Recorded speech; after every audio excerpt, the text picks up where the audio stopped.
ایک دوست نے بتایا کہ میں پڑھائی کے بعد لندن سے واپس آیا، سارا دن گھر پر پڑا رہتا تھا۔ ایک دن میری والدہ نے مجھ سے کہا، دوڑ کر جاؤ اور ہمسایوں سے تھوڑا سا نمک مانگ کر لے آؤ۔ میں نے حیرت سے ماں کی طرف دیکھا اور کہا، امی جی آپ کل ہی نمک لے کر آئی ہیں، وہ کہاں گئی؟ اور دوسرا، اللہ کا ہم پر بڑا احسان، بڑا کرم ہے، ہم ہمسایوں سے نمک کیوں مانگ رہے ہیں؟ میری ماں نے ہنس کر کہا، تم پہلے نمک لے کر آؤ، میں تمہیں پھر بتاؤں گی۔ میں برا سا منہ بنا کر چلا گیا۔ ہمارا ہمسایہ بہت غریب تھا، اس کا دروازہ تک ٹوٹا ہوا تھا۔ میں نے اس کی کنڈی بجائی، خاتون خانہ باہر آئیں۔ میں نے اسے سلام کیا اور بتایا، میں آپ کے ہمسایہ خواجہ صاحب کا بیٹا ہوں، لندن سے آیا ہوں، میری والدہ کو تھوڑا سا نمک چاہیے، اگر ہو سکے تو آپ دے دیجیے۔ خاتون کے چہرے پر مسکراہٹ آ گئی۔ وہ اندر گئی، چھوٹی سی کٹوری میں تھوڑا سا نمک ڈال کر لے آئی اور مسکرا کر بولی، بیٹا امی کو میرا سلام کہنا اور پھر کہنا آپ کو اگر مزید بھی کسی چیز کی ضرورت ہو تو آپ منگوا لیجیے گا، میرے پاس آج فریش بھنڈیاں بھی ہیں۔ میں نے اس کا شکریہ ادا کیا اور نمک لے کر آ گیا۔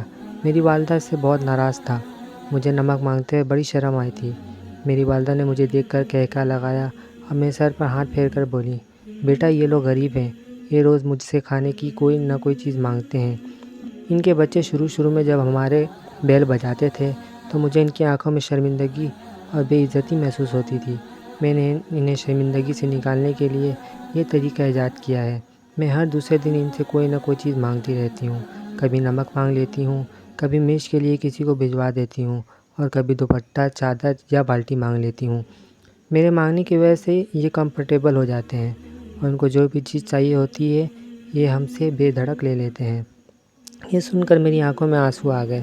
میں نے اپنی ماں کا ہاتھ تھاما اور دیر تک چومتا رہا۔ میری ماں نے اس کے بعد مجھے زندگی کا شاندار ترین سبق دیا۔ انہوں نے فرمایا، بیٹا اپنے غریب ہمسایوں، رشتہ داروں اور دوستوں سے چھوٹی چھوٹی چیزیں مانگتے رہا کرو، اس سے ان کی اناگی بھی تگڑی رہتی ہے اور ہمارا بھی ان سے تعلق قائم رہتا ہے۔ میں نے ایک بار پھر اپنی ماں کا ہاتھ چوم لیا۔ میری والدہ نے شام کو میرے ذریعے اس ہمسائے کے گھر سالن بھی بھجوا دیا۔ میں گوشت کا ڈونگا لے کر گیا اور ان سے تھوڑی سی بھنڈیاں مانگ کر لے آیا۔ اس رات مجھے طویل عرصے بعد لمبی اور پرسکون نیند آئی۔ یہ کیا شاندار واقعہ اور بے مثال سبق ہے۔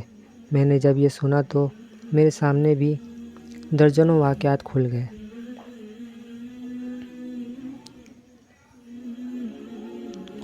میرے والد بھی اپنے دوستوں سے تمباکو اور حقے کے لیے گڑ منگوایا کرتے تھے۔ یہ سلسلہ اس وقت بھی جاری رہا جب ان کا حقہ عملاً بند ہو چکا تھا۔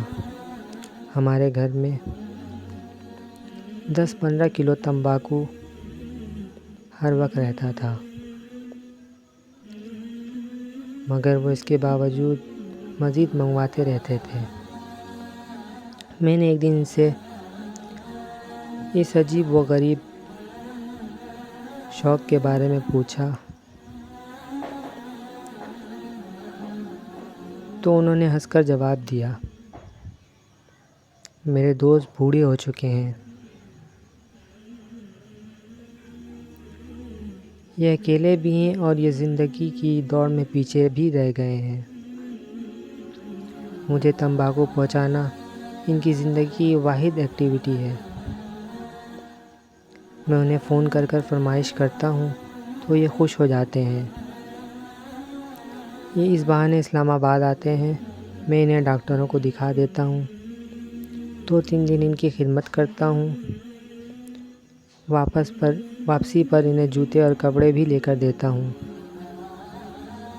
اور ہم 1-2 دن میں ہنس کھیل بھی لیتے ہیں۔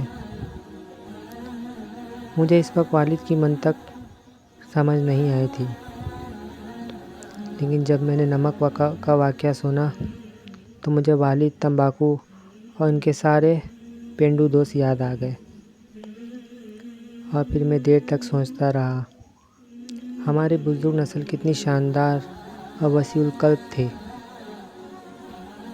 یہ کس طرح لوگوں کو اپنے ساتھ جوڑ کر رکھتی تھے، جبکہ ہم تقسیم در تقسیم نسل ہیں، ہمارا اپنی ذات کے ساتھ بھی تعلق ٹوٹ چکا ہے۔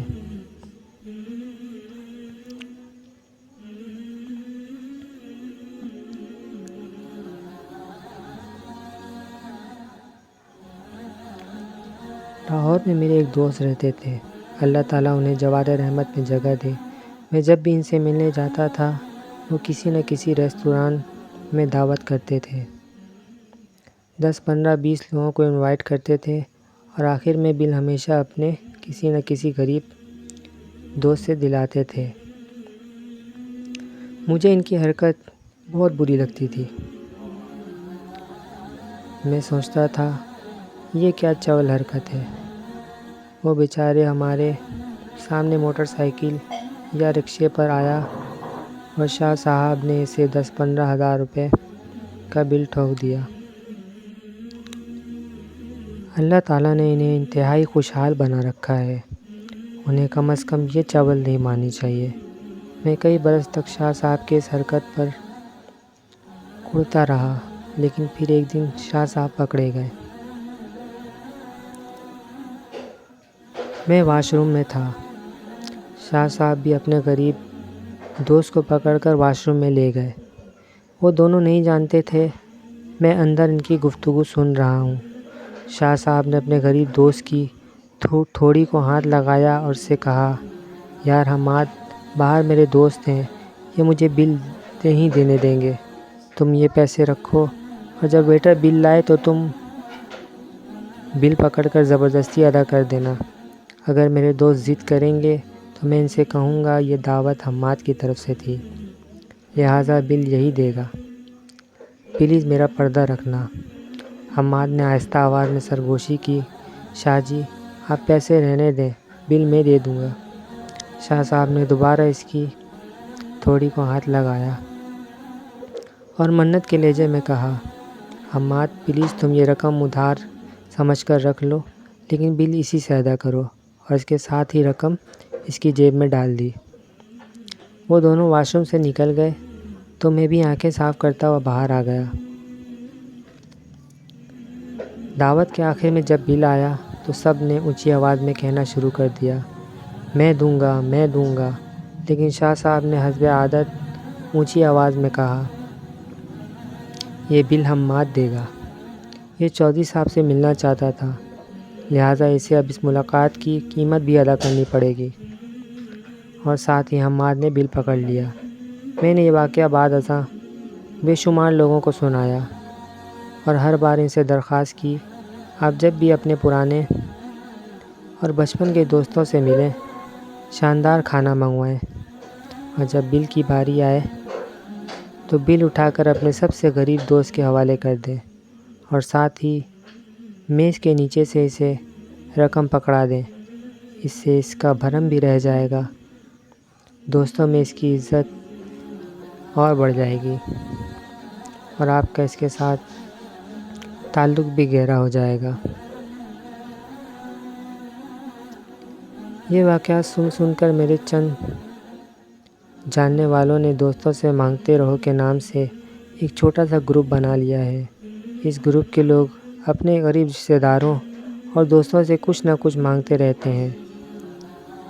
یہ کسی سے گنے منگوا لیتے ہیں، کسی سے گڑ، کسی سے مکھن، کسی سے پنیر، کسی سے دیسی انڈے، کسی سے ساگ اور کسی سے آٹا۔ یہ حرکت بظاہر بڑی گھٹیا محسوس ہوتی ہے، لیکن آپ یقین کریں ان کی اس گھٹیا حرکت سے ان کے اپنے پرانے دوستوں اور رشتہ داروں کے ساتھ تعلقات بہت آئیڈیل ہیں۔ یہ لوگ دوستوں سے دال، ساگ اور گڑ مانگتے ہیں، اور دوست جواب میں ان سے دوائیاں، بچوں کی فیسیں اور بیٹیوں کا جہیز تک مانگ لیتے ہیں، اور یہ لوگ دوستوں کو مہینے 2 مہینے بعد کپڑے، جوتے، سویٹر اور رضائیاں بھی بھجواتے رہتے ہیں۔ آپ خود سوچئے، یہ لوگ اگر ان سے گڑ نہیں مانگیں گے تو یہ غریب دوست ان سے اپنی تکلیف اور ضرورت کا ذکر کیسے کریں گے، اور یہ اگر ان سے بھی اپنی ضرورت بیان نہیں کریں گے تو پھر یہ کس کے پاس جائیں گے؟ کیا انسان کو تکلیف میں دوستوں اور رشتہ داروں سے رابطہ نہیں کرنا چاہیے؟